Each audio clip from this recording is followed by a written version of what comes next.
Et grand merci à votre fidélité pour nos soirées. C'est une grande joie aujourd'hui d'accueillir Philippe Serre, historien et critique de l'art, homme des lettres françaises.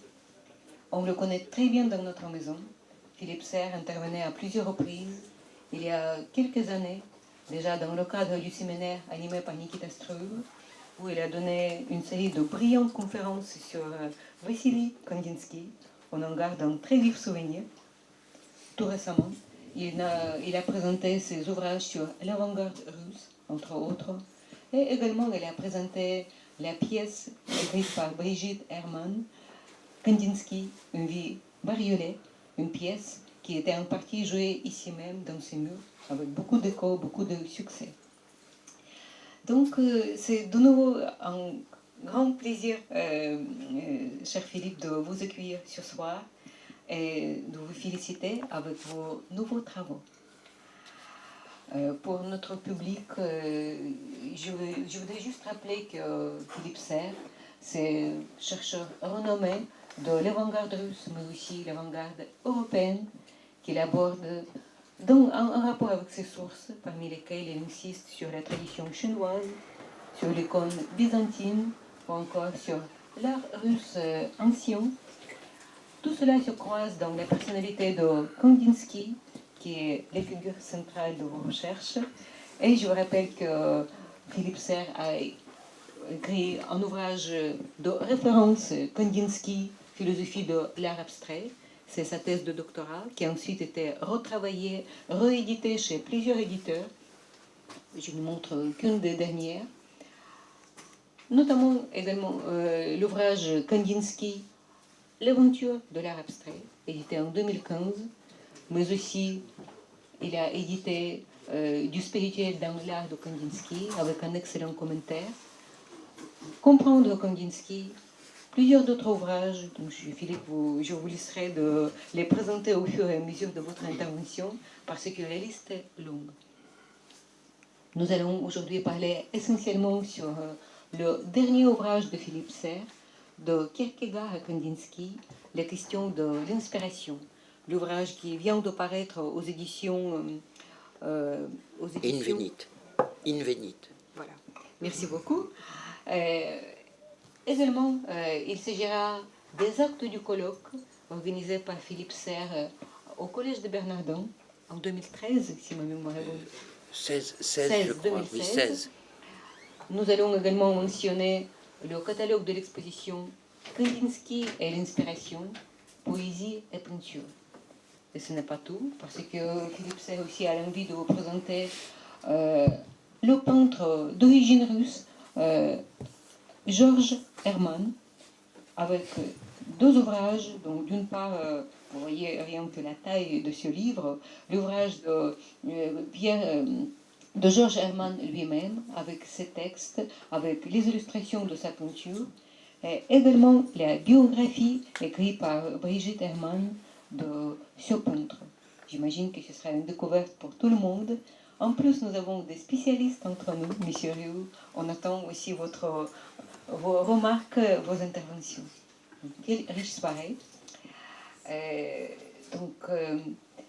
Je voudrais attirer votre attention aussi au fait que rien que cette énumération très brève, cette liste nous montre déjà que Philippe Serre, c'est bien plus que critique et historien de l'art, il est aussi théologien, celui qui a commenté du spirituel dans l'art de Kandinsky et qui le fait avec beaucoup d'aisance dans un langage qui est accessible à tous. C'est-à-dire que les idées souvent hermétiques de Kandinsky finalement deviennent extrêmement parlantes pour chacun de nous. Grand merci Philippe pour vous, pour ce travail de passeur qui est certainement lié aussi avec son talent d'enseignant. Philippe Serre enseignait pendant plusieurs années à l'ENS des Beaux-Arts. Il animait aussi le séminaire de philosophie dans le Collège international, sans parler de ses innombrables activités au Collège des Bernardins, juste à la proximité, où il animait des séminaires, organisait des colloques, des expositions, plusieurs autres choses. On n'imagine vraiment pas cet endroit sans sa présence tout à fait lumineuse et rayonnante. Donc, sans plus tarder, je lui donne la parole et c'est un excellent intervenants qui donnent ces conférences non seulement à Paris, en France, mais à l'étranger. Il y a quelques années, par exemple, des conférences, même en Russie, n'est-ce pas? En Russie, où on s'intéresse beaucoup à ces travaux. Et d'ailleurs, il y a des traductions de ces articles, notamment autour de la question l'avant-garde et totalitarisme. Et faut-il souligner à quel point la question reste actuelle? Sans plus tarder, je passe le flambeau à Philippe Serre pour la présentation de tous ces ouvrages, et la soirée s'annonce comme particulièrement passionnante. Merci Tatiana. C'est affreux quand Tatiana parle de moi, j'ai l'impression qu'il s'agit de quelqu'un d'autre. Je suis essentiellement philosophe, ça c'est vrai, c'est ma formation, et mon travail est plus philosophique. Il doit. Alors, je voudrais vous remercier et vous présenter ce livre qui a la particularité d'avoir d'abord été publié en russe et puis ensuite en français. Il existe déjà en russe et été publié par l'université MGU. Et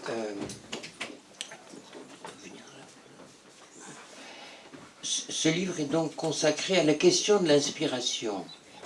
Et je suis particulièrement heureux de le présenter ici, dans ce lieu historique, et au milieu de vous, parce que vous êtes un peu ma famille spirituelle. Et ensuite, heureux de le présenter parce que ce livre est important pour moi. Il est à la fois l'accomplissement d'une démarche, et il ouvre à une synthèse de tout mon travail que je suis en train de rédiger. Il en est la première pierre.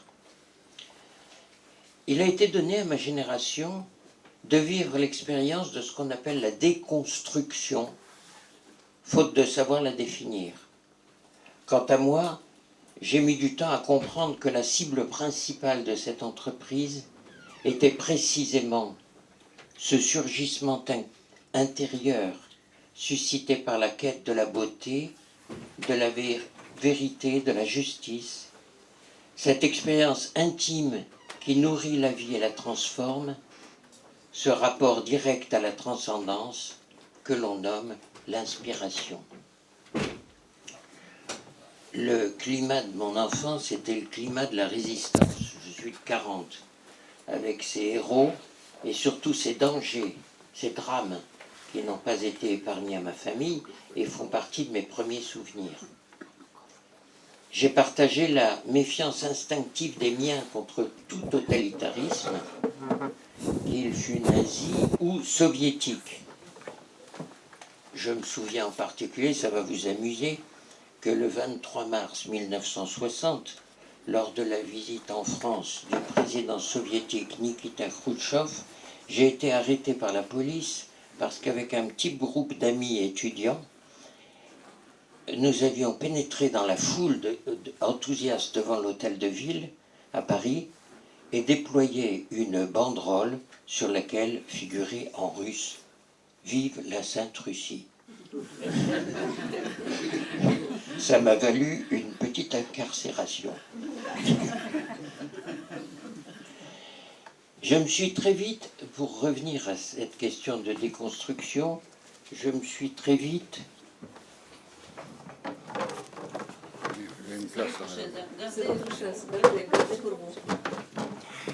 Pour revenir à cette question de déconstruction, je me suis très vite posé la question de savoir ce qui avait permis la résistance que j'avais vécue, dans laquelle j'avais été immergé, ce qui rendait évidente sa radicalité. Et dans ma réflexion, j'ai été frappé par le fait que le totalitarisme avait concentré sa haine solidairement sur le judaïsme, le christianisme et l'avant-garde artistique telle qu'elle se présentait au début du XXe siècle, dans les décennies qui avaient précédé ma naissance, c'est-à-dire l'avant-garde radicale. La question devenait pour moi la suivante.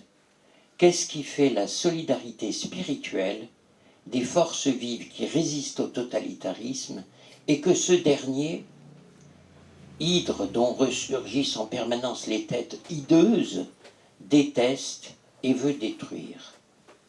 Or, il m'est toujours apparu que le champ de l'art, comme celui de la tradition judéo-chrétienne, était le lieu de discernement des valeurs le plus sûr, le plus privilégié.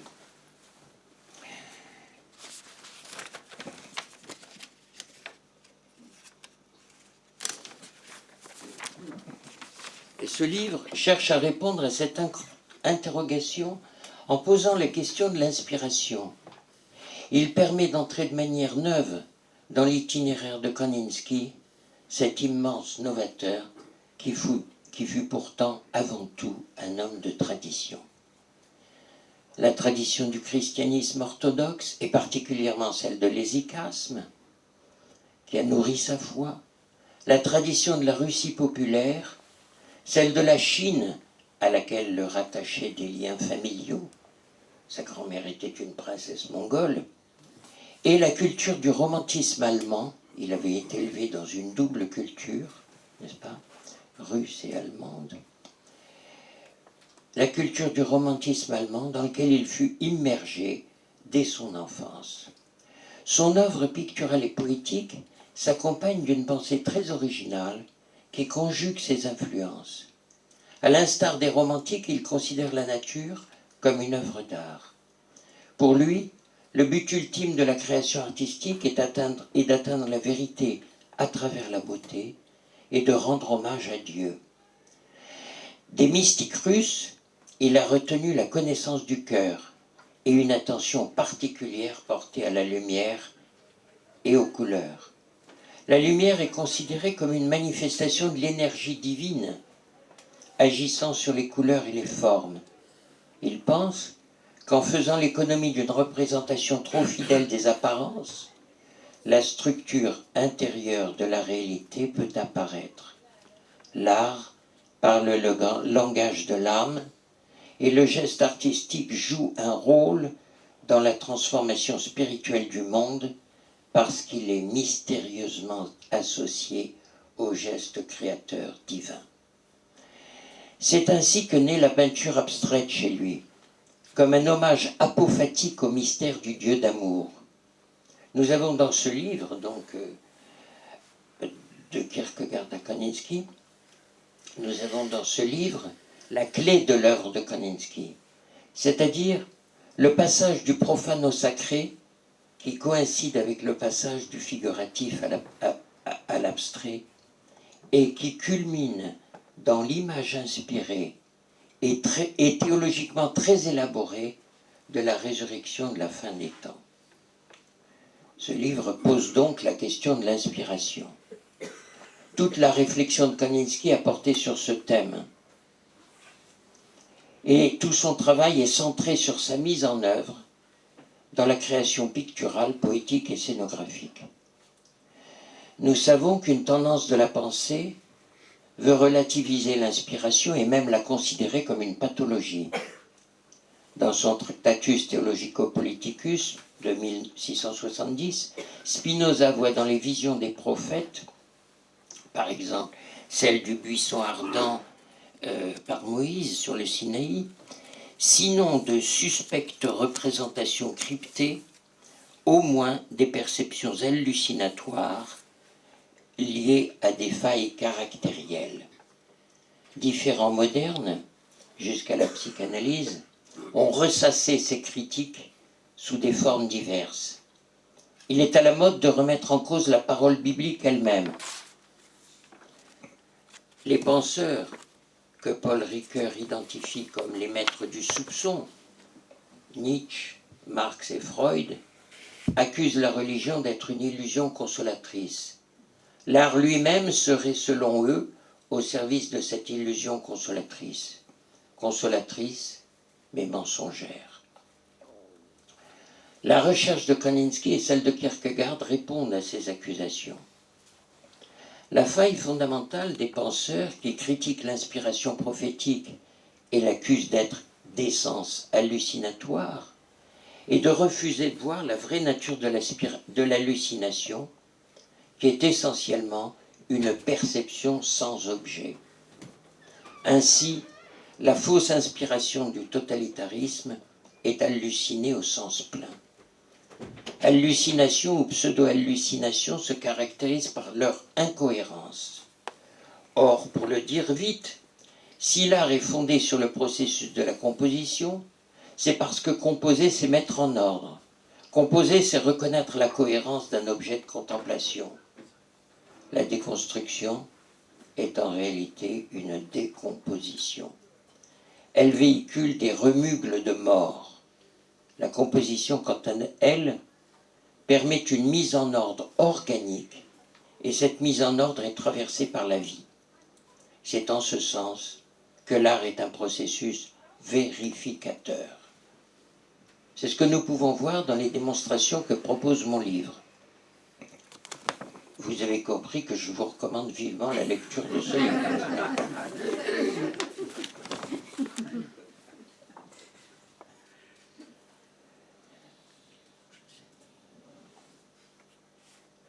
Vous y trouvez des schémas explicatifs du processus de la composition comme dynamique de vie. Il y a même un chapitre entier qui est consacré à ce thème, ici, dans le livre Kandinsky et l'inspiration. Il y a tout un chapitre sur les schémas de composition. Kandinsky a opéré en composant un cheminement vérificateur de son propre itinéraire spirituel. L'essentiel de son effort est de cet ordre.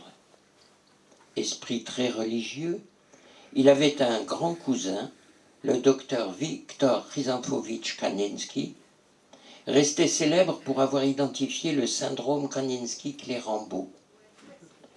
Et ce grand cousin a travaillé sur les pseudo-hallucinations parce que lui-même en souffrait à tel point qu'il en vint à se donner la mort. Je pense que ce fut une des sources de l'exigence que se fixa Kandinsky dans son travail. Comme le Poverello d'Assise, il cherchait la vérité dans la beauté. Les trois valeurs transcendantales, on le sait, sont le bien, le beau et le vrai. Mais saint Thomas d'Aquin voit dans le beau la splendeur de tous les transcendantaux réunis. Kandinsky, quant à lui, veut atteindre la vérité par la beauté. Il s'affronte pour cela au thème de l'ultime dévoilement, celui de l'Apocalypse, qui hantait aussi Dostoïevski.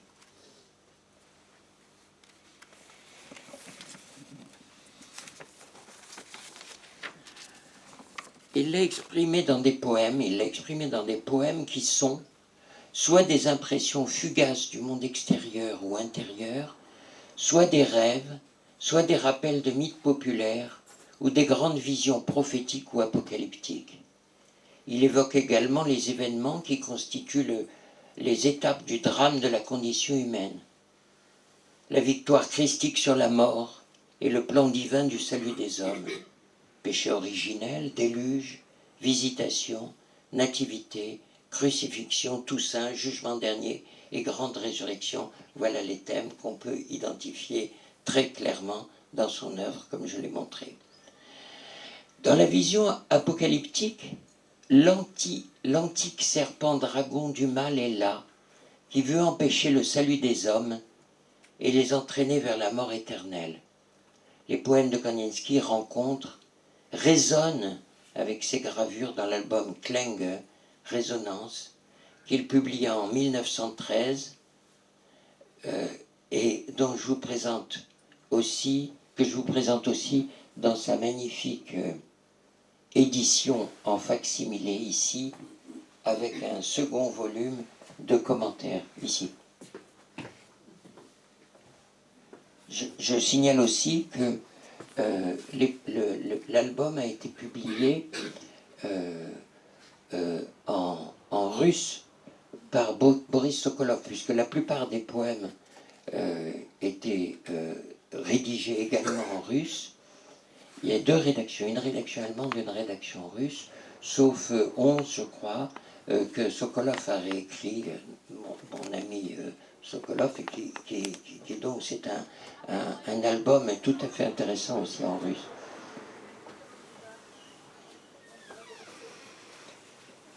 Alors, pour Kierkegaard, l'homme, appelé à l'accueil de la sainteté divine, est invité au choix. Et Kandinsky l'exprime en confrontant par l'art l'inspiration biblique et évangélique aux événements de sa vie personnelle. On sait que dans la tradition, toute icône est le support d'une prière qui trouve son épanouissement dans la rencontre avec l'hymnographie. Les gravures de Kandinsky sont des icônes. Elles rendent compte de toutes les découvertes de sa période géniale. À cette époque, en effet, quand il avait réussi une peinture qui lui semblait accomplir son inspiration, Kandinsky en réalisait aussitôt une gravure sur bois. Et ces gravures sont associées à des poèmes. C'est le journal d'un explorateur spirituel, et c'est vraiment le fondement de son œuvre. J'ai été frappé de constater que j'avais alors sous mes yeux ce que Kierkegaard appelle dans son chef-d'œuvre l'alternative, ou bien Anton Ellen, la rencontre entre l'inspiration et l'occasion. Cette rencontre, cette véritable dialectique de l'inspiration et de l'occasion, est pour lui la garantie sûre de la vérité en art. À ses yeux, l'alternative, vous savez, c'est l'alternative de Kierkegaard, c'est quasiment un traité d'esthétique. On ne l'a pas assez souligné. Cette rencontre, cette dialectique de l'inspiration et de l'occasion, c'est pour lui la garantie sûre de la vérité en art. L'art ne doit pas être comme le taureau de Phalaris qu'il évoque au début de l'alternative, taureau d'airain réalisé par le sculpteur Périos d'Athènes, où l'on enfermait des malheureux et sous lequel on allumait un grand brasier. Le système acoustique de cette sculpture de bronze était tel que les cris de souffrance étaient transformés en mélodies harmonieuses, évoquant le meuglement du taureau qui charmait les oreilles délicates de l'affreux tyran d'Agrigente. L'art ne doit pas être destiné à masquer le drame de la condition humaine, mais bien au contraire, à la mettre en lumière. La mettre en lumière dans sa profondeur eschatologique, situant ce drame devant les perspectives du salut, donnant ainsi son sens à l'œuvre miséricordieuse du Sauveur. Cette dialectique kierkegaardienne de l'inspiration et de l'occasion permet de comprendre comment l'art fonctionne en tant qu'instrument de vérité. Particulièrement évidente dans la vie et dans l'œuvre de Kandinsky, elle est aussi bien apte à éclaircir le parcours de maint artiste qu'à servir de boussole dans l'itinéraire de toute âme ouverte à l'accueil du mystère divin. Mon livre se concentre ainsi sur la réflexion et le travail d'un philosophe artiste, Kierkegaard. Vous verrez, j'explique toute la création artistique kierkegaardienne qui est extrêmement impressionnante. Mon livre se concentre ainsi sur la réflexion et le travail d'un philosophe artiste, Kierkegaard, et d'un artiste philosophe, Kandinsky. Car Kandinsky était philosophe, comme je crois vraiment l'avoir montré dans mes travaux. Tous deux racontent qu'ils ont effectivement bénéficié d'une vision extatique. Pour Kierkegaard, c'est à la page 35, et pour Kandinsky, après la page 68. Et tous deux prêtent une extrême attention à l'occasion. Mais ce rapprochement va plus loin. Je crois que la pensée de Kierkegaard est une véritable clé pour saisir ce que voulaient ceux que j'ai appelés dans mes travaux les avant-gardistes radicaux. C'est cette pensée qu'il exprime donc en particulier dans l'alternative, mais aussi dans l'école du christianisme, où il développe une réflexion sur l'art d'une grande profondeur, dont j'ai voulu rendre compte dans mon livre. Kierkegaard était lu très tôt en Russie. Kierkegaard définit ainsi le processus de la construction de la personne devant la valeur. L'atelier devient le lieu du discernement où l'artiste progresse dans les stades de l'existence. L'atelier de l'artiste est dans une certaine forme d'analogie avec le sanctuaire, comme le sentaient bien Mondrian et Brancusi.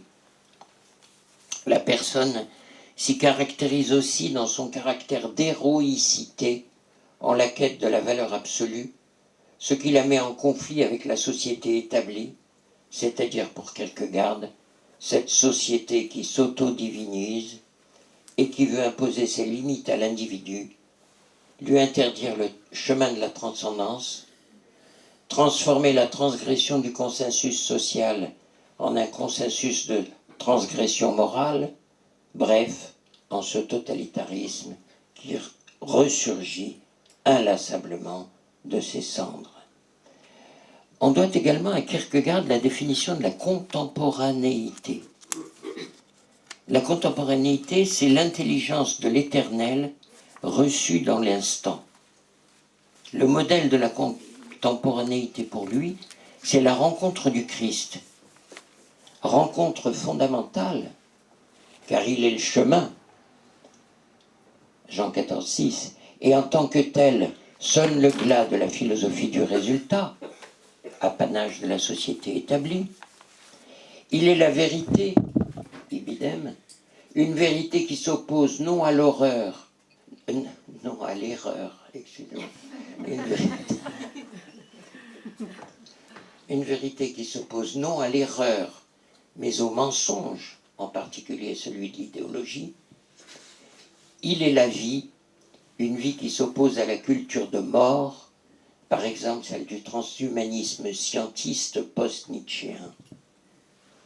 Par sa qualité d'homme-dieu, dit Kierkegaard, le Christ fait du paradoxe une catégorie, c'est-à-dire un instrument de savoir. Alors ça, les avant-gardistes se délecteront de cette idée, bien sûr. On doit également à Kierkegaard la définition de la communication indirecte, transmission vitale et non discursive, transmission d'une aptitude et non d'un savoir, réduplication existentielle. C'est la communication artistique dans laquelle l'artiste présente autant le résultat de sa recherche que l'expérience qui l'y a conduit. Ce modèle définit une relation vitale à la vérité. La vérité est une détermination de l'être. Seule la vérité qui édifie est une vérité pour toi, dit Kierkegaard. Seule la vérité qui édifie est une vérité pour toi. C'est le modèle de la nécessité intérieure kandinskienne. Nous sommes au cœur de la question de l'inspiration. Quant à l'occasion, elle est l'intervention de l'accident et du hasard. Elle est paradoxe. Ce qu'elle amène est totalement différent d'elle-même. Elle tempère et vérifie l'inspiration. Le temps et l'éternité y entrent dans une mystérieuse connivence et la personne s'y installe dans sa vérité propre. L'occasion et le hasard sont la source vive du dadaïsme et la philosophie de l'art de Kierkegaard méritait à mes yeux d'être approfondie dans ce sens. C'est ce que je me suis attaché à faire. Une telle perspective renouvelle radicalement notre vision de l'art et de son interprétation. On peut ainsi opérer une véritable révolution copernicienne dans le domaine de l'herméneutique. L'intérêt ne sera plus centré sur l'œuvre, sur l'opus, mais sur l'ensemble d'œuvres, le corpus. Comme la tradition spirituelle nous l'enseigne, la véritable œuvre d'art du maître ou de l'ermite, c'est sa vie. Ainsi en sera-t-il pour l'artiste. Ses œuvres n'ont de sens que rattachées à un ensemble qui rend compte de son parcours spirituel. C'est le corpus qui compte dans son ensemble et non l'œuvre isolée. J'ai voulu le montrer dans la deuxième partie de l'œuvre, du livre de Kierkegaard à Kandinsky.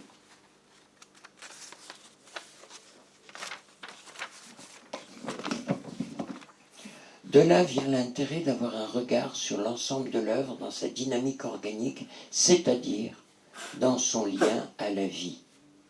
Ainsi, j'ai une partie de la réponse à cette question de déconstruction qui m'a longtemps taraudé. C'est la vie, précisément, que tue toute herméneutique de déconstruction, toute approche analytique autoréférentielle. Il faut lui substituer le principe de l'interprétation organique. C'est celle qui s'est imposée à moi au cours de mon travail sur Kandinsky. Mais son intérêt, c'est qu'elle m'a permis d'aborder sans m'égarer des champs d'études aussi divers que la préhistoire, la tradition chinoise, l'icône byzantino-slave et tout le champ de la modernité, particulièrement la constellation abstracto-dadaïste, ouvrant entre autres le champ très riche des comparaisons multilatérales qui se révèlent si féconds en art et dans le domaine de la spiritualité. C'est la raison pour laquelle, lors du colloque sur Kandinsky au Collège des Bernardins, j'avais voulu confronter le regard des théologiens et des exégètes à celui des historiens d'art et des philosophes qui y ont participé, dont Jean-François Riot, Pascal Rousse. Tous se sont pliés avec enthousiasme à cette discipline, qu'ils en soient remerciés du fond du cœur. Les actes de ce colloque sont présentés ici aussi. Ils comportent la pièce de théâtre de Brigitte Hermann et il comporte un inédit de Kojève, le neveu de Kandinsky, et un inédit de Kandinsky, du matériel dans l'art. Donc c'est une publication assez riche.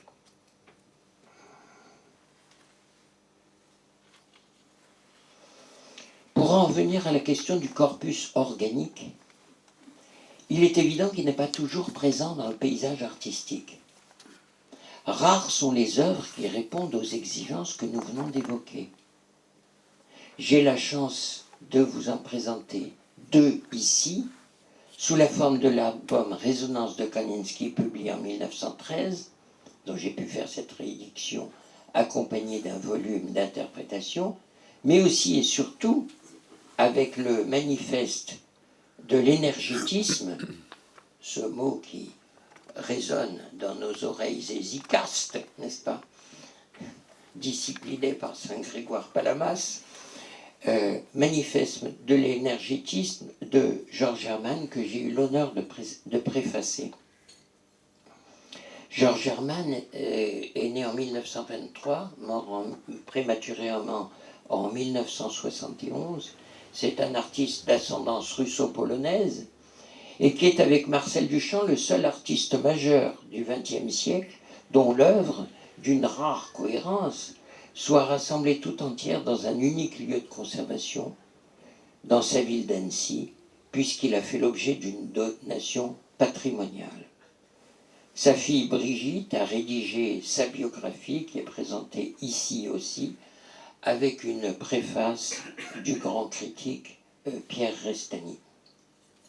Le manifeste, très richement illustré, a pu être présenté avec des contributions essentielles des philosophes Jean-François Riot, Pascal Rousse, entre autres, qui se sont intéressés de près à son travail et sa pensée, qu'ils en soient remerciés.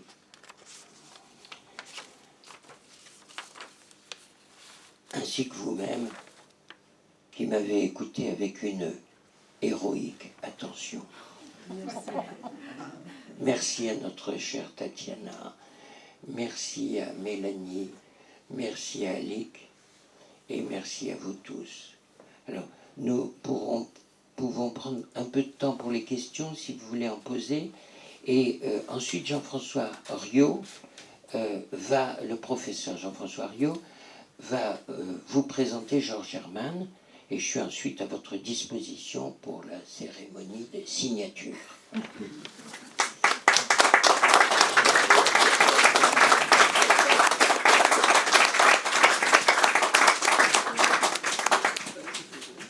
C'est nous qui vous remercions, Philippe, pour cette riche intervention qui certainement va suivre par une discussion, par des questions.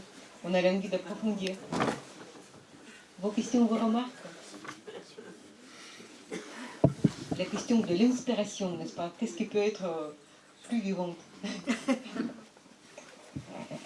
D'ailleurs, on trouve dans votre ouvrage, je vais juste commencer en attendant vos questions, dans votre ouvrage, on trouve une très belle photo, Kandinsky, dans son bureau à Munich. Et on dirait au moment de l'inspiration. Oui, oui, oui, oui. Voilà, donc Philippe, est-ce que vous pouvez peut-être revenir et commenter un peu plus, parce que d'après vous, d'après ce qu'on vient de suivre, l'inspiration, c'est la suite d'une quête spirituelle.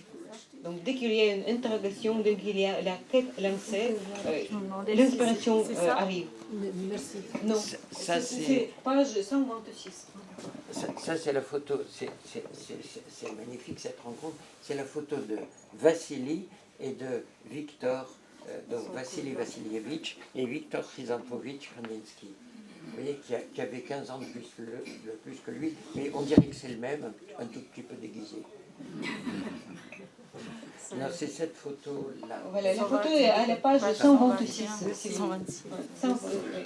Voilà, donc la question, est-ce qu'on peut peut-être dire que dès que...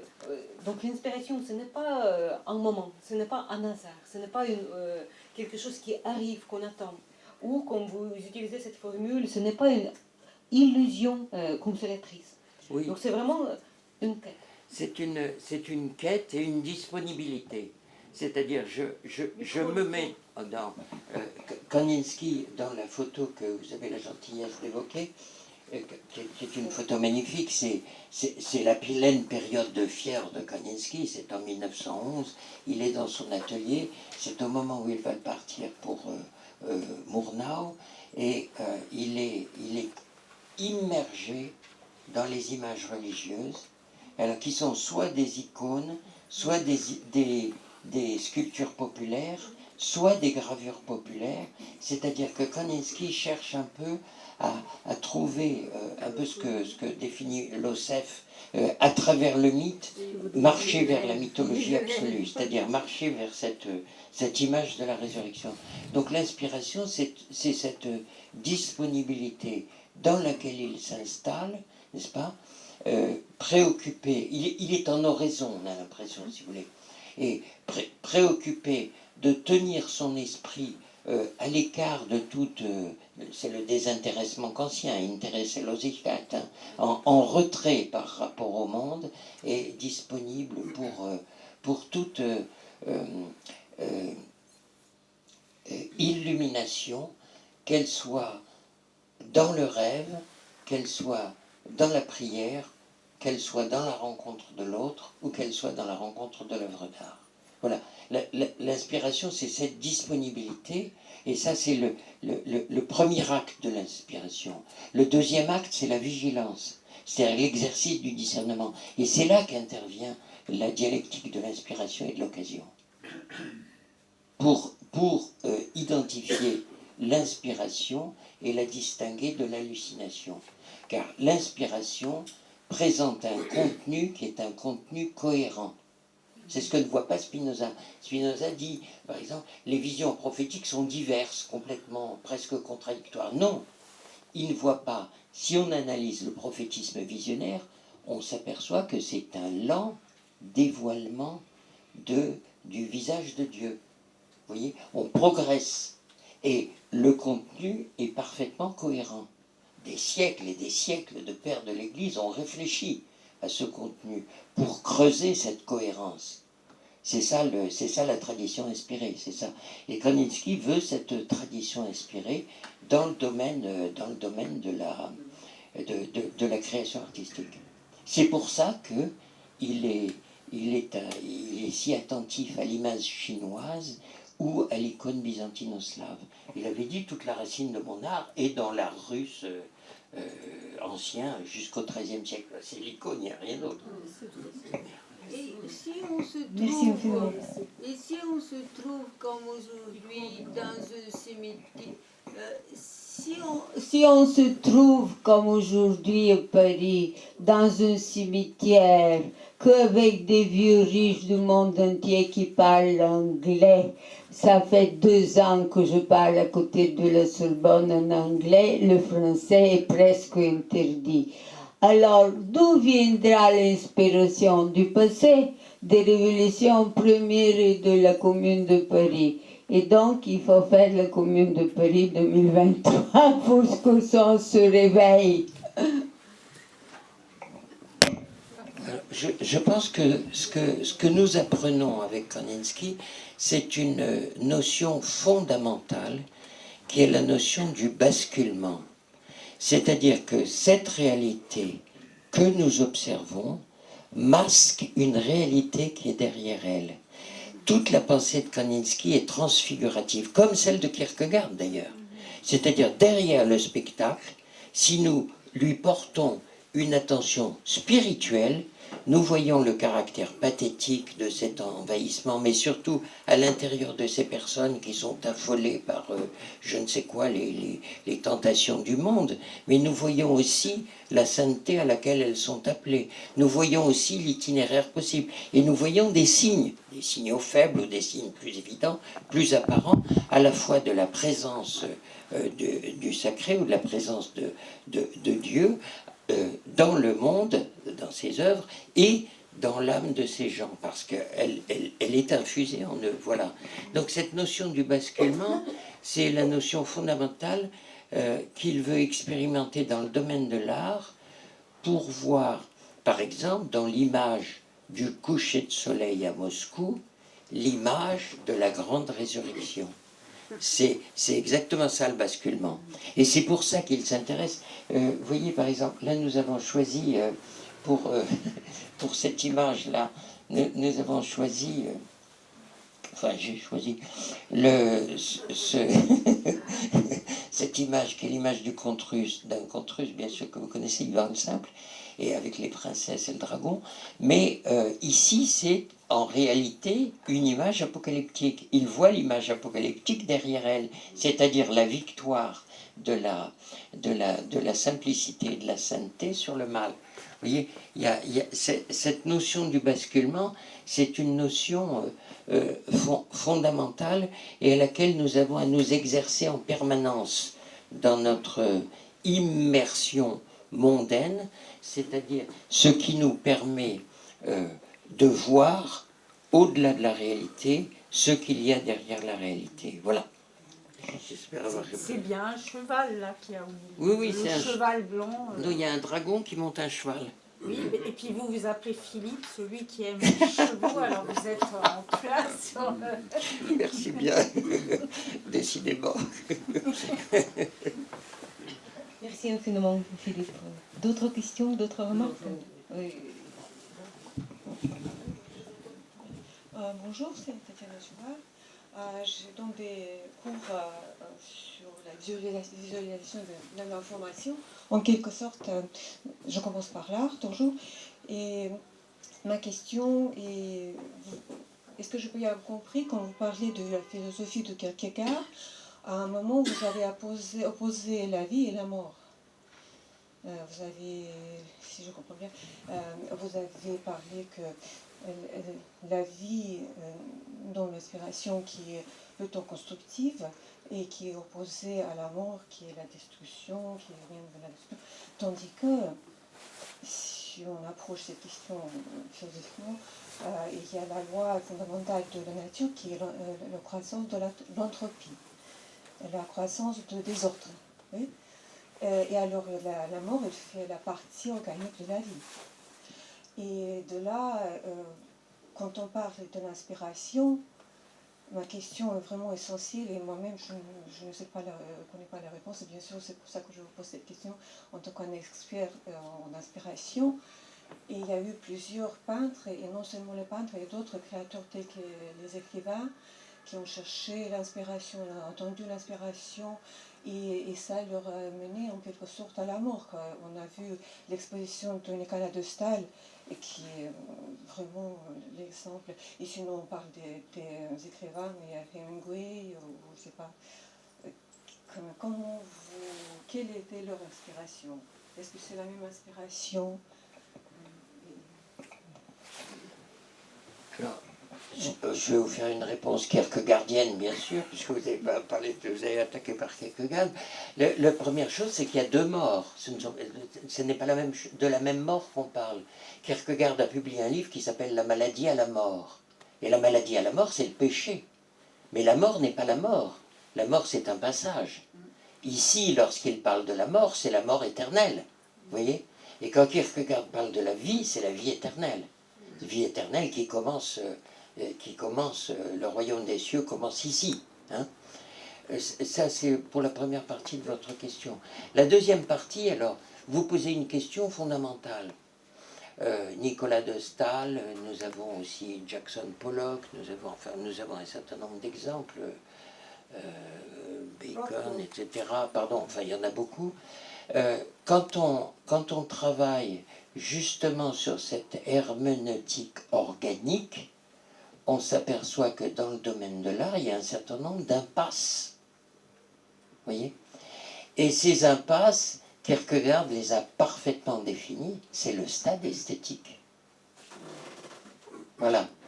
Le stade esthétique, qui est évidemment le premier stade, avant le stade éthique et avant le stade religieux.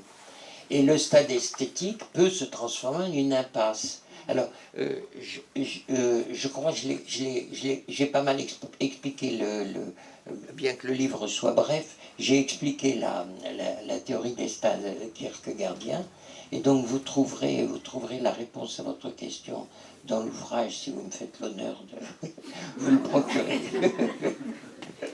Merci beaucoup, Philippe. André Lischke. À propos des recherches spirituelles de Kandinsky, je crois savoir, mais vous me direz si je me trompe, qu'à un moment il a eu de la curiosité pour le mouvement théosophique d'Hélène Blavatsky. Vous avez des informations là-dessus? Merci. Kandinsky avait une élève dans sa petite école de peinture qui était fiancée au secrétaire de Rudolf Steiner. Pardon? Marié, voilà. Et, mais il est très clair sur la théosophie, Kandinsky. Il dit, ils veulent aller trop vite, ce serait trop simple. Et on trouve là quelque chose de parent de l'évolution de Verkade, vous voyez, qui fait la théosophie. Il semble bien que la théosophie, l'anthroposophie, etc., enfin, tous ces processus ésotériques ont été une sorte de marchepied pour un certain nombre de personnes qui, nées dans l'humanisme athée, si vous voulez, scientistes et matérialistes, ont eu besoin de se dégager, et ils ont trouvé ça, c'est une première marche. Mais Kandinsky l'a abandonné, il l'a dit clairement, hein, très clairement. Parce que ça le rapproche aussi de Scriabine en musique. Scriabine s'était intéressé aussi au mouvement théosophique, surtout, à travers la synesthésie, la correspondance des arts avec le fameux clavier de lumière, les correspondances entre les sons et les couleurs, les tonalités qui correspondent toutes à un cercle de couleurs. Oui, mais d'abord ils étaient proches, et puis ensuite tous se sont intéressés à ça. Alors, quant à la synesthésie, Kandinsky n'avait pas besoin de s'y intéresser, puisque vous verrez une de ses expériences fondatrices, il y en a 9, hein, il y a 9 expériences fondatrices, et une de ces expériences fondatrices qui équivaut aux occasions, c'est une expérience synesthésique, c'est le moment. Enfin, il y a un certain nombre de personnes qui sont douées de cette faculté synesthésique.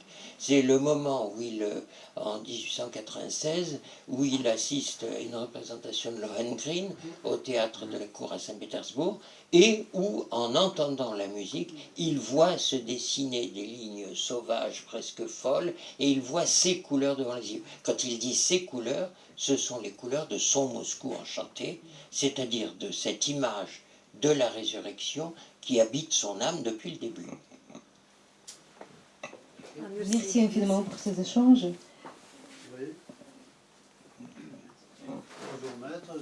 savoir si depuis Kandinsky, vous pensez qu'il y a eu un grand courant de peinture abstraite depuis après Kandinsky. Est-ce que vous pensez qu'il y a eu un aussi grand courant de peinture abstraite, par exemple dans les années 60? Oh non, il est à zéro. Alors, moi j'ai été frappé dans ma jeunesse de constater que pour arriver à Kandinsky, il fallait dépasser une certaine abstraction formelle, voire formaliste, qui en était effectivement restée au stade esthétique, c'est-à-dire un plaisir épidermique, un principe de l'instant, et qui ne véhiculait absolument aucun message de la transcendance. Oui. J'ai peint des centaines de peintures abstraites dans les années 60. D'où ma question. D'où la question, oui, oui, c'est Avec bien. un très grand peintre polonais qui s'appelait Morway, qui est inconnu, mais alors, je ne suis pas un législateur et je ne distribue personnellement aucun bon point. Hein. Je dis simplement ce qui m'a intéressé dans mon parcours, c'est tout. Après, vous n'avez rien remarqué, après Kandinsky, qui vous a bousculé, qui vous a interpellé, qui vous a... Ouais, j'ai beaucoup travaillé sur Dada, sur le dadaïsme, le cinéma abstrait entre autres. J'ai beaucoup travaillé sur Rodchenko aussi. J'ai travaillé sur un certain nombre de choses. Et puis Hermann, que j'ai la joie de... Et que... Éventuellement, je pourrais vous rencontrer pour vous en parler. Voilà. C'est ça. Oui, je vous en prie. En tout cas, je voulais aussi vous remercier pour toute votre conférence qui est très profond. C'est à la fois abstrait, donc tout ce que vous dites, et à la fois on C'est inspirant. est appris. Oui, pardon, merci. Je voulais savoir pourquoi l'avant-garde radicale associée au judaïsme ou au catholicisme inspirait de la haine. Je n'avais pas compris. Je me demande ce qui inspire un sentiment de rejet en fait à cette association que vous avez relevée.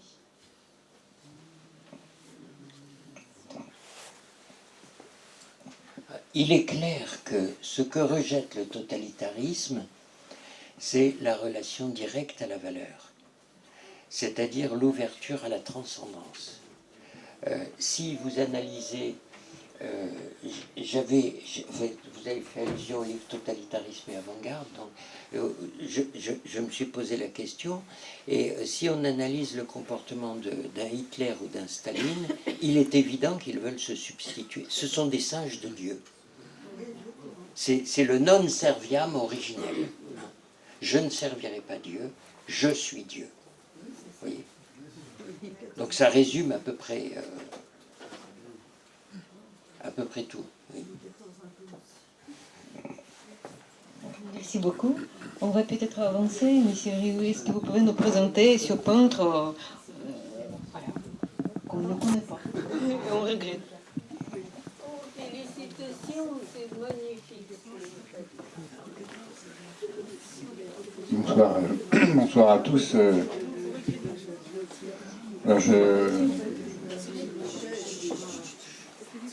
Je prends rapidement la suite de mon ami Philippe.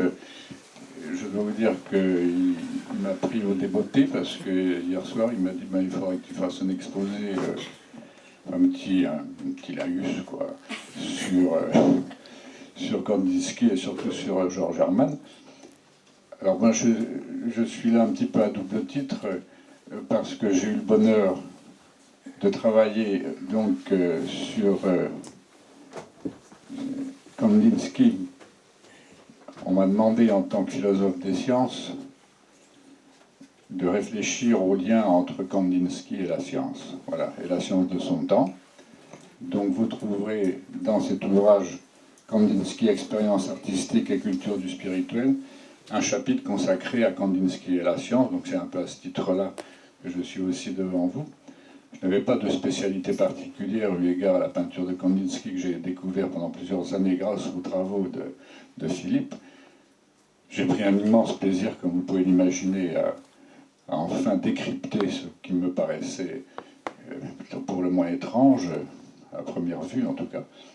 Et maintenant, j'ai, je crois, les clés, le code pour mieux le comprendre.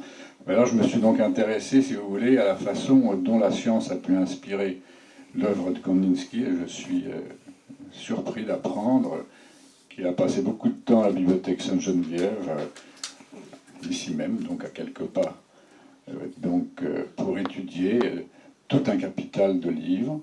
Et vous pouvez découvrir dans ce chapitre donc les différents points que j'ai pu relever et qui montrent à quel point toute une conception de la peinture chez Kandinsky aussi est liée à la science. C'est intéressant parce qu'effectivement on vient de parler de son inspiration et de tout ce qu'il y a d'ouverture sur la transcendance, mais ça n'exclut pas l'intérêt du personnage pour la science de son temps. Voilà. Et en particulier des réflexions autour du point et de la ligne, tout cela est très structuré du point de vue de la connaissance de la géométrie. Ça m'a énormément intéressé de fouiller cela pour notre ami Philippe qui m'a sollicité à ce titre-là. Voilà donc une des raisons pour lesquelles je suis là. Alors la deuxième raison, c'est que nous avons travaillé ensemble la notion d'énergétisme et un jour il m'a confié un tapuscrit, c'est-à-dire un document tapé à la machine par Georges Hermann lui-même, qu'il a nommé le manifeste de l'énergétisme, et je me suis plongé donc dans cet ouvrage pendant plusieurs mois pour le décortiquer, comme notre ami aussi à côté. Nous sommes à plusieurs, c'est un travail de convergence de plusieurs esprits, si vous voulez, on s'est penché là-dessus. Moi j'ai été extrêmement touché par cette découverte, parce que c'est émouvant, si vous voulez, d'entrer dans un texte que personne n'a travaillé, et à propos duquel il n'y avait pas encore de commentaires bien précis, d'appréciation bien éclairée, et ça m'a passionné. Et donc j'en ai tiré un petit exposé de plusieurs pages que vous trouverez donc dans l'énergétisme, ce très bel ouvrage que vous avez là, qui est imposant et en poids et en nombre de pages. Il pèse assez lourd dans les sacs. Bon, ça il faut être un peu musclé pour le transporter, mais il est extrêmement riche.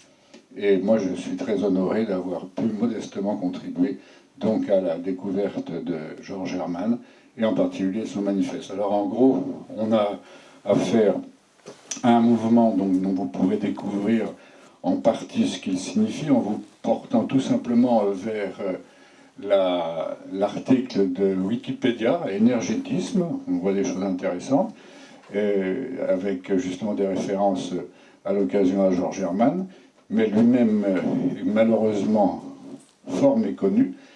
Et moi, j'ai voulu montrer à quel point cet homme avait une réflexion, si vous voulez, sur la matérialité d'une extrême intelligence, et qui n'est pas loin de pouvoir se conjuguer avec des intuitions qu'on a trouvées chez Kandinsky, par exemple. Il faut comprendre simplement que, me semble-t-il, ce plasticien, Georges Hermann, pour moi, est un artiste plasticien, qui pourrait relever, pourrait-on dire, de la tradition philosophique d'une imagination matérielle. J'emploie cette expression en référence à Bachelard lui-même. Et je m'étais dit, après tout, on pourrait même l'inscrire dans une très ancienne filiation, qui remonte même à la pensée grecque, où des gens comme Lucrèce, par exemple, ont une idée extrêmement fascinante de l'énergie, alors que le concept n'est pas encore très, très élaboré, effectivement. Mais tout cela, il y a quand même une sorte de famille d'esprit qui est derrière ce penseur. Ce sont des intuitions que j'ai eues qui peuvent se discuter, mais ce qui m'intéresse, c'est quand même de l'inscrire dans une certaine filiation, si vous voulez. Alors, son idée est compliquée, dans le fond, à exposer, parce que, en gros, il va vous dire que tout est énergie, mais c'est une formule qui est trop rapide pour qu'on puisse d'emblée en tirer quoi que ce soit. je pense simplement qu'il a en tête cette idée que la rationalité, elle est d'abord sous-employée. Autrement dit, lorsque vous avez une formule du style, je ne sais pas, de l'énergie cinétique, que sans doute certains d'entre vous connaissent, un demi de MV2, on a une matrice en mathématiques, on a donc un outil qui donne le sentiment de contrôler le réel. Oui, c'est vrai qu'avec des équations différentielles et un certain nombre d'outils de cet ordre-là, on peut faire des objets magnifiques, on peut voler, on peut aller sur la Lune, etc. Très bien, mais ce contrôle que la raison fait apparaître, si vous voulez, et dont elle est finalement détentrice, non pas un aspect illusoire, mais une certaine forme d'incomplétude. Autrement dit, à partir du moment où je définis un protocole expérimental, où je vais par exemple utiliser la maîtrise que j'aurai de l'énergie en tant que physicien, je vais effectivement pouvoir contrôler un mobile et son mouvement, mais lui va découvrir par exemple que dans notre propre prose du monde, pourrais-je dire, la façon dont l'énergie nous habite, lorsque vous êtes dans votre voiture et qu'on vous apprend qu'en cas de choc, vous pesez plus d'une tonne et quelques, vous n'avez pas le sentiment d'accumuler quoi que ce soit, alors que ce qu'on nomme l'énergie est évidemment inscrit en vous-même, mais il faut le choc pour la faire apparaître. Donc, en gros, qu'est-ce qui est accumulé? On ne sait pas trop. Le fait est que ça se mesure parfaitement, mais il y a un mystère quant à, je dirais, la teneur même du phénomène et la façon dont je vais le vivre. Donc, il y a une façon de montrer que dans la vie, le contrôle que la rationalité prétend exercer ne s'y retrouve pas, en quelque sorte. Je ne vois pas en quoi je suis métamorphosé à ce point lorsque, tranquillement, je me déplace dans mon automobile et que j'accumule ce qu'on appelle de l'énergie. Bon. Donc, il y a cette idée que, quel que soit le protocole expérimental que vous définissez, vous pouvez donc être confronté à une forme d'imprédictibilité, en quelque sorte. Donnons un autre exemple, emprunté également à notre cher plasticien. Il y a un moment dans une œuvre où il expose ceci: je prends des toupies, je mets de la peinture à l'intérieur de ces toupies et je les lance sur un plan. Chacun sait que la peinture va se disperser. J'ai un protocole expérimental précis, je sais quelle vitesse je donne à chaque toupie, mais maintenant la façon dont la peinture va se disperser, évidemment, sur la toile, ça, je ne peux pas l'anticiper. Donc il y a une beauté, si vous voulez, de l'efflorescence, pourrait-on dire, oui, une beauté de l'efflorescence du phénomène que la rationalité ne peut pas contrôler. Et cependant, j'en ai besoin. Donc c'est un penseur qui nous met en face de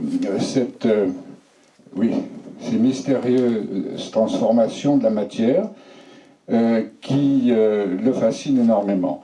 Donc je crois que l'habileté de notre auteur est dans cette réflexion sur l'énergie qui se couple aussi à un terme que vous avez employé tout à l'heure, l'une d'entre vous, à l'idée d'entropie. Autrement dit, oui, voilà, merci de présenter une de ces œuvres. Très bien. Donc, l'idée d'entropie, autrement dit, notre Georges Hermann a une très réelle connaissance du contexte scientifique dans lequel il s'exprime et il travaille. Ce monsieur dispose d'un laboratoire, a une connaissance scientifique bien réelle et est imprégné de ce moment où naît la mécanique quantique. Bon, autrement dit, il a compris que, eu égard à l'énergie, d'un côté, il y avait des chimistes, qu'il était d'ailleurs en partie, extrêmement attachés donc à l'idée de discontinuisme, de discontinuité, d'atomisme notamment, et de l'autre, vous avez des physiciens qui, eux, sont très attachés à l'idée d'un continuisme à travers notamment l'onde. Bon, donc il est né à une époque, il a travaillé à une époque où on a été l'héritier de cette tension entre discontinu d'un côté et continuité ou continuisme de l'autre. Alors chacun sait, peut-être ici même ou là pour un certain, mais que Louis de Broglie, entre autres, a réussi une synthèse de l'ondulatoire et donc de l'atome à travers ce qu'on appelle la mécanique quantique. Qu'est-ce qu'on a fait apparaître? Eh bien, qu'il y avait une possibilité de conjuguer ces deux approches, et ça vous donne donc la physique quantique, qui réussit cette très belle synthèse. Ça l'a travaillé, mais ce qu'il travaille également, donc il y a un héritage, donc eu égard à l'histoire des sciences, tout simplement, chez Georges Hermann. Et ce que je trouve très fort, c'est qu'il utilise ses connaissances pour actualiser quelque chose en tant qu'artiste. Et dans sa grande geste, pourrais-je dire, artistique, il y a donc l'ombre portée permanente de ses préoccupations qu'il a méditées, qu'il a interrogées. C'est quelqu'un qui a véritablement une culture imposante. Alors, autre point qui l'intéresse, qui renvoie à certains aspects d'une science qui était assez naissante il n'y a pas si longtemps, ce qu'on appelle la thermodynamique. Et dans la thermodynamique, le mot a donc été employé par une de nos participantes, ici même. On a dégagé l'idée d'entropie, principe de Carnot-Clausius, au XIXe siècle, comme quoi il y a toujours une perte d'information entre un émetteur et un récepteur. Bon, on ne peut pas conserver indéfiniment la même information dans un système. Il y a une dégradation de l'énergie. Je passe sur le détail technique qui est un peu complexe, mais on ne peut pas, pour prendre un exemple simple, vous allez avoir une chaudière dans laquelle donc on met du charbon et tout ce qu'il faut, on fait monter la vapeur, etc. Donc on sait parfaitement ce qu'on dégage comme puissance, si vous voulez. On peut calculer effectivement ce qui est diffusé dans un appareil.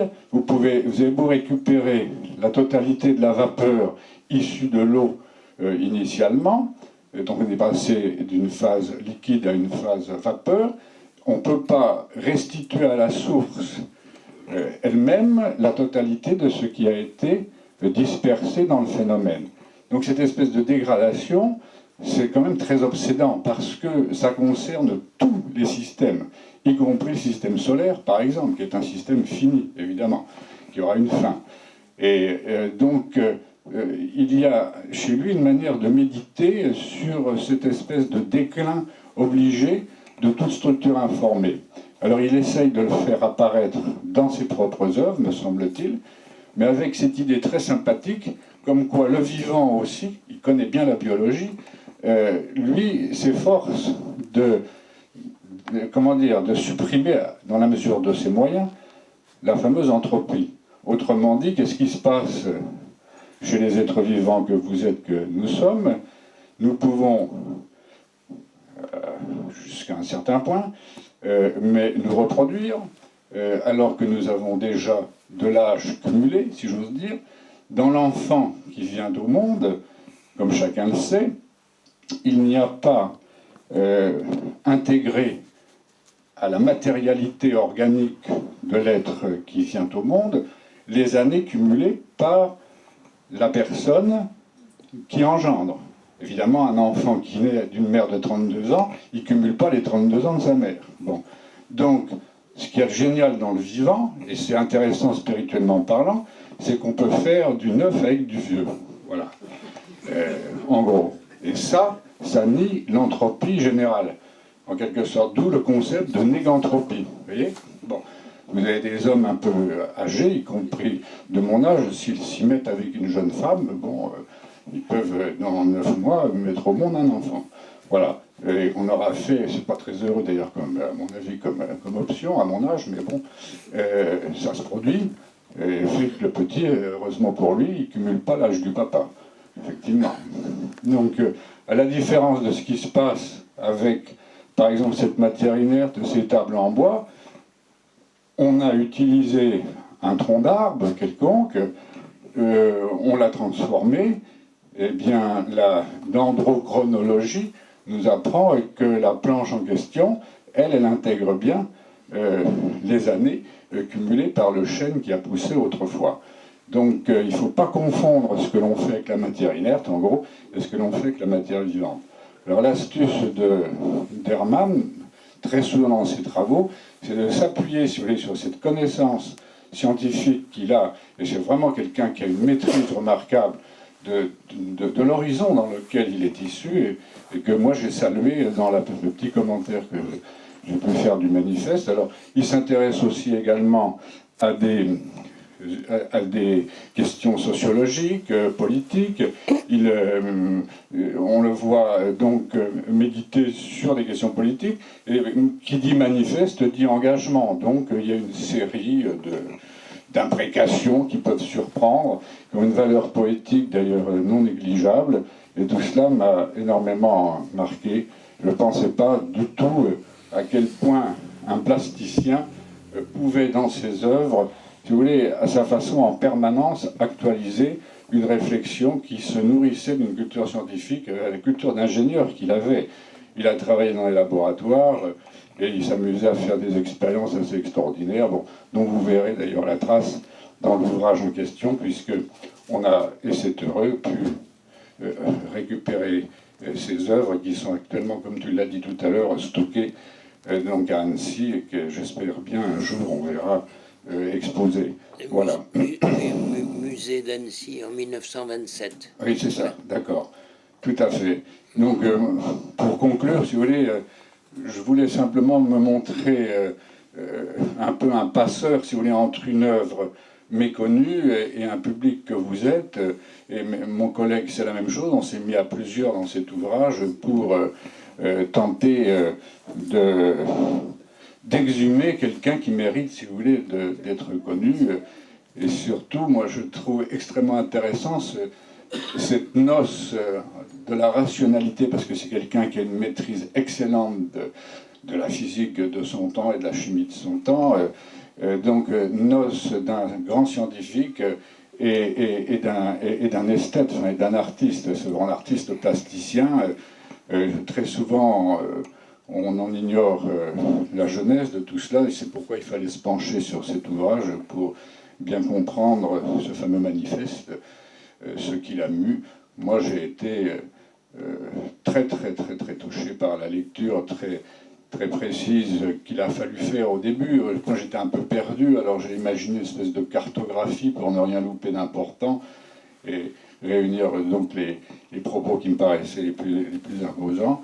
On n'a pas tout vu de ce manifeste, sans aucun doute, mais j'essaie de dégager l'essentiel, notamment en montrant, dans la mesure du possible,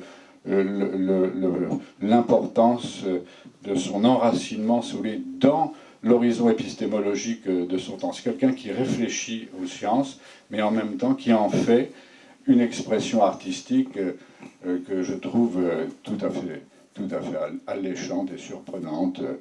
Et moi, je trouve très beau l'idée de montrer, et c'est ça la créativité la plus séduisante chez lui, me semble-t-il. Il dit on a beau avoir un protocole expérimental absolument bridé, enfin parfaitement bien fichu, la matière elle-même, à cause de cette conviction qu'il a de l'énergie, va se disperser, s'actualiser sous une forme que personne ne peut anticiper. Alors que l'on croit contrôler le monde par la raison, et c'est vrai qu'on le fait en grande partie, mais il y a une part de liberté qu'autorise la rationalité elle-même, parce que c'est pas évident de faire tel ou tel montage. Et on le voit par exemple fasciné par certaines couleurs aussi. Il a une quête de pureté dans l'énergie. Il s'intéresse à certains bleus, à certaines couleurs avec beaucoup de talent. Et il montre comment on peut les travailler d'une manière aléatoire, alors même qu'on démarre avec un protocole expérimental très carré, très solide. On ne sait pas ce que ça va devenir. Il y a ces fameuses sculptures fours, par exemple, des choses étonnantes, où des formes tout à coup naissent de telle sorte que ni vous ni moi ne pouviez imaginer vous n'aurez pu imaginer ce que ça allait donner. Et ça le fascine, donc, une espèce de gestation où la raison et le hasard, si j'ose dire, se marient ensemble. Voilà. Voilà, rapidement évoqué tout cela. Il m'a un petit peu pris au débeauté. Je n'étais pas très organisé comme présentation, mais vous m'en excusez. Mais j'espère vous donner le goût d'aller voir ce manifeste et le lire de près. Merci beaucoup. Merci, merci.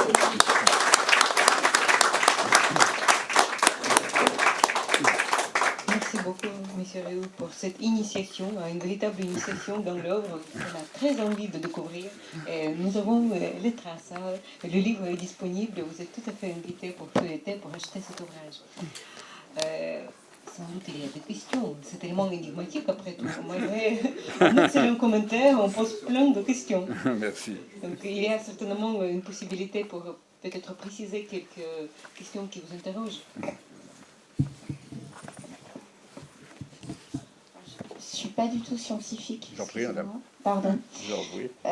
Mais bon, j'avais en tête quelque chose qui est rien ne se perd, rien ne se crée, tout se transforme. Oui, c'est ça. Quand vous avez évoqué le fait qu'il y avait quand même une forme de... qu'on ne retrouvait pas l'identique à la fin du Oui, process. c'est ça. Et je me disais, oui, alors pas l'identique, mais est-ce qu'il y aurait quand même, dans la transformation de la matière, même sous une autre forme, moyen de dire que c'est allé. Voilà. Que tout se perd. S'y retrouve. Que oui, quoi. Et quand vous, à la fin de votre exposé, quand vous évoquiez le hasard, aussi comme relativement à des équations ou de la rationalité, ce qu'il peut y avoir la place pour éventuellement la providence ou c'est notre... Peut-être, oui.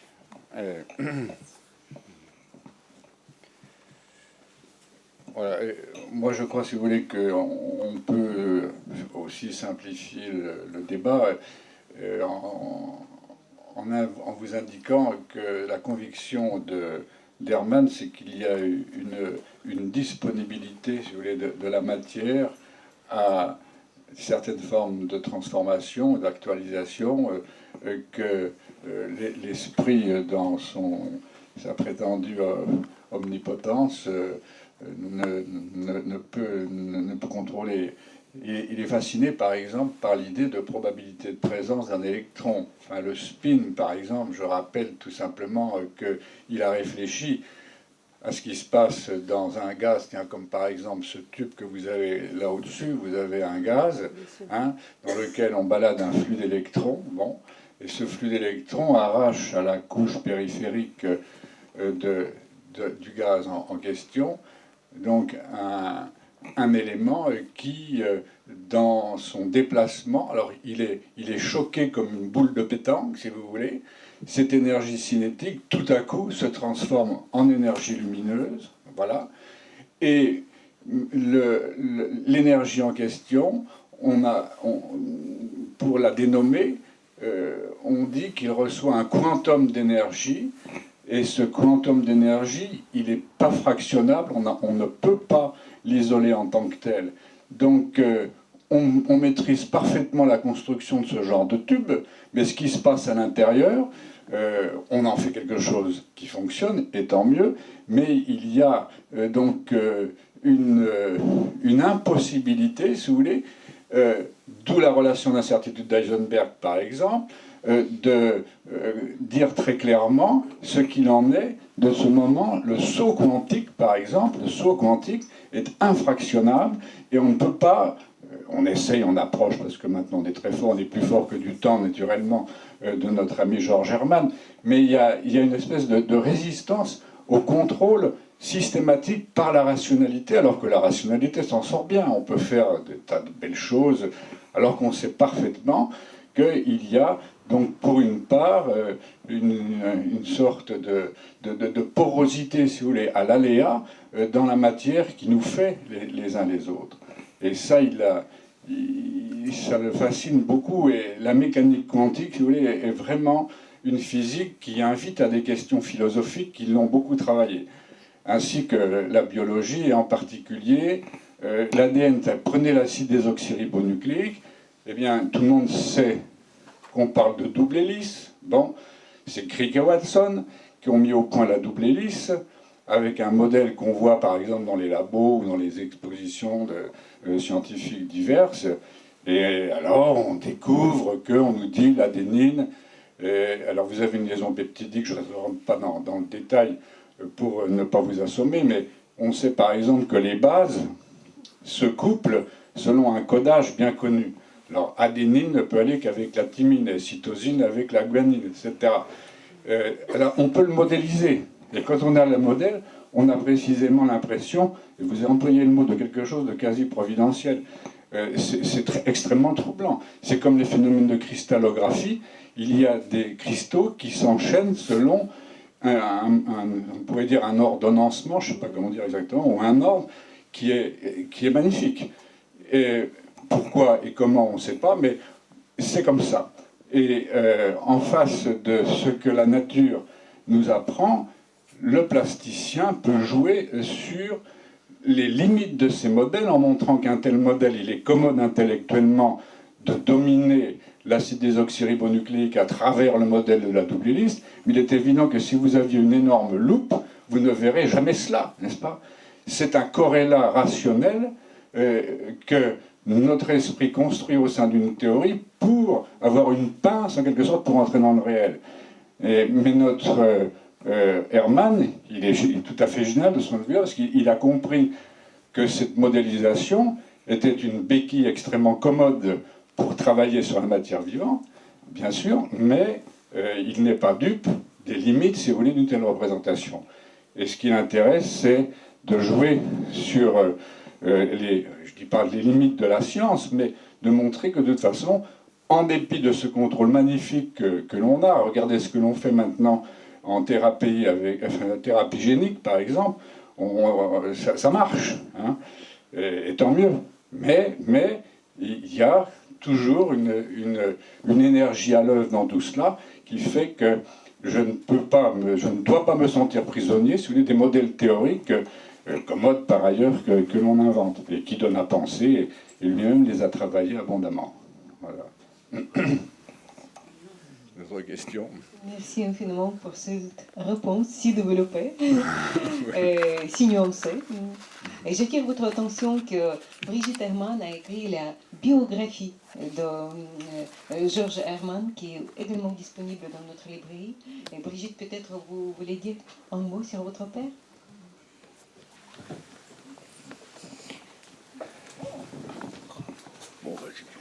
Oui, c'est pareil, ça va être débuté, c'était pas prévu.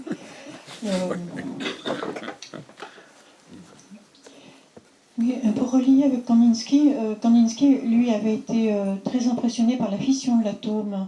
Ça avait été une de ses 9 expériences dont parlait Philippe tout à l'heure. Et il y a un peu la même démarche qui s'est faite chez mon père, c'est-à-dire...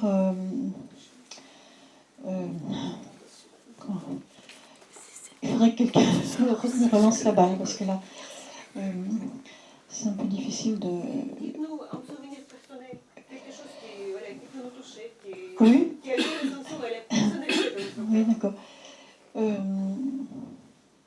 Oui, donc mon père a découvert cette question de l'énergie dans les années 60. Il était donc physicien et chimiste de haut niveau. Il dirigeait un laboratoire de recherche. Et par ailleurs, il était peintre. Donc, son père était peintre lui-même, né en Lituanie, donc dans l'Empire russe. Donc, à l'époque, Vilnius était une province polonaise de l'Empire russe. Et donc, son père était peintre, portraitiste, paysagiste. Et ils sont revenus s'installer en Haute-Savoie parce que mon arrière-grand-mère était savoyarde. Donc elle était gouvernante en Lituanie et elle est revenue avec son fils vivre en Haute-Savoie. Donc c'est pour ça que mon père a vécu toute sa vie en Haute-Savoie. Et il se consacrait donc à la peinture après son travail dans une usine où il faisait de la recherche. Donc tous les soirs, de 7h à minuit, 1h du matin, il peignait, ou il travaillait sur, à partir des années 60, dans des œuvres plastiques plutôt. Et il a rédigé durant une dizaine d'années son manifeste sur l'énergie. Voilà. Et il a commencé à faire donc des œuvres consacrées à l'énergie. Il a commencé par des œuvres automorphiques, c'est-à-dire la matière s'organisait par elle-même. Ensuite, il a... Donc après, ça a été une explosion vraiment de recherche dans tous les sens, tout autour de ce thème de l'énergie. Et comme c'était un travail de pointe, de recherche, il n'a jamais voulu les vendre. Donc il n'y avait pas de marché. Donc c'est un peu son problème. C'est-à-dire qu'à partir de cette époque, la recherche sur l'énergétisme, par ailleurs, donc il avait aussi il était peintre subjectif, donc il avait, on voit dans la biographie, il y a beaucoup de peintures qui sont encore de l'ordre du subjectif, où puisque tout est énergie, on peut vraiment s'autoriser tout ce qu'on veut aussi. Hein. C'était pas uniquement une recherche philosophique pure, il y avait donc cet aspect énergétisme, et il n'a pas vendu ses œuvres.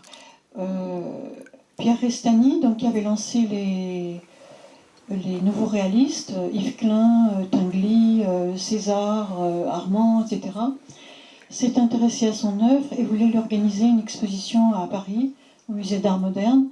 Mais l'expo n'a pas pu avoir lieu parce que mon père est mort brutalement à 48 ans. Donc l'œuvre est restée sous le boisseau. Ma mère avait 5 enfants. Elle n'a pas pu s'occuper de l'œuvre. Et elle n'a jamais vendu. Parce que mon père considérait que c'était... c'est difficile d'expliquer, mais tout est donné à l'artiste. Son énergie propre est donnée, donc c'est pas quelque chose de vendable. Voilà. On ne peut pas vendre une œuvre qui n'est pas, ce n'est pas commercialisable. Voilà. Donc l'œuvre est restée entière. Et là, en 2015, nous avons fait, mes frères et sœurs et moi, une donation au Conseil départemental de la Haute-Savoie, où il y a 1 millier d'œuvres qui sont réunies ensemble. Voilà. Tout le travail de l'énergétisme. Et nous sommes en train de publier, donc nous avons commencé par une biographie, ensuite la publication du manifeste, et là nous sommes en train de faire le catalogue raisonné. Donc c'était une grande œuvre que nous nous attachons à faire découvrir. Voilà. Là, c'est... Un très grand merci pour ce travail. Vous incarnez les idées de votre père. Vous faites ce travail de transmission. Autant imaginer quelque chose de plus important. Voilà, et vous n'êtes pas seul, heureusement. Je voulais juste ajouter un mot à propos de monsieur qui a parlé de Scriabine.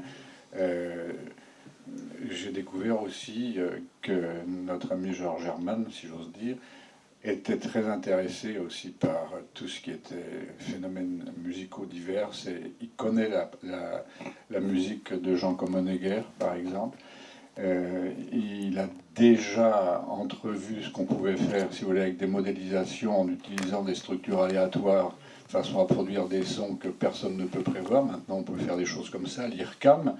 Il aurait été à l'aise, peut-être à l'IRCAM, mais en tout cas, il aurait eu plaisir, me semble-t-il, à découvrir ce genre de pratiques qui maintenant sont assez banales, mais avec un logiciel, vous pouvez faire bien des choses désormais. Mais ça l'a intéressé aussi. Et c'est vraiment quelqu'un qui, comme Brigitte l'a laissé entendre, est non seulement lié à une peinture au sens assez traditionnel, avec une toile, etc., et puis peu à peu, il va vers un travail en laboratoire où il avait manifestement une grande liberté, hein, d'après ce que j'ai cru comprendre, puisque tous les soirs, comme vous l'avez dit, il travaillait. Et par exemple, des expériences de thermographie, il fait chauffer certains pigments pour voir ce que ça peut donner, c'est projeté sur des toiles, tout ça, effectivement, ne relève pas d'un contrôle par la rationalité à ce point satisfaisant, mais ça donne des choses étonnantes. Il y a des tableaux assez amusants, par exemple, où il essaye de cumuler de l'énergie à travers des allumettes, vous verrez tout cela, des choses qui sont prêtes à sauter mais qui ne sautent pas, heureusement pour nous d'ailleurs. C'est vraiment un plasticien extrêmement habile et qui... c'est pas un touche-à-tout parce que c'est très élaboré à chaque fois, mais il passe beaucoup de temps sur tout ça. C'est donc une œuvre sérieuse. Voilà. Pour ça, je ne comparerai pas, par exemple, au montage d'un Duchamp qui fait des choses amusantes, mais parce qu'il a beaucoup d'humour. Là, on a affaire vraiment à un scientifique, à quelqu'un qui a une grande maîtrise de sa pratique. Merci. En tout cas, merci pour votre attention. Hein. Merci. Et en ce qui concerne les choses qui sautent, il en a fait sauter beaucoup du temps de l'occupation des Allemands.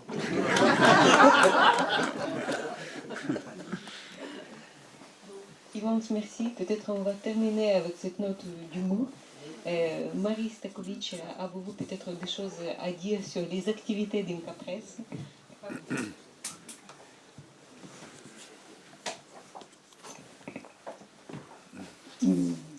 L'association des Amis d'Imca Press n'a pas encore réussi à modéliser parfaitement la façon de pérenniser notre existence, l'existence de notre magasin et l'existence des éditions d'Imca Press, et compte donc sur votre énergie et votre liberté pour nous y aider en contribuant, en mettant peut-être une contribution dans un panier à l'entrée d'ici, en particulier pour marquer le 50e anniversaire de la parution mondiale de l'archipel du Goulag, hein, et pour lequel nous préparons à la fois une exposition, nous avons refait notre vitrine, nous allons apposer une plaque sur le mur de la maison, et bien d'autres choses encore, et pour cela nous avons besoin de votre aide.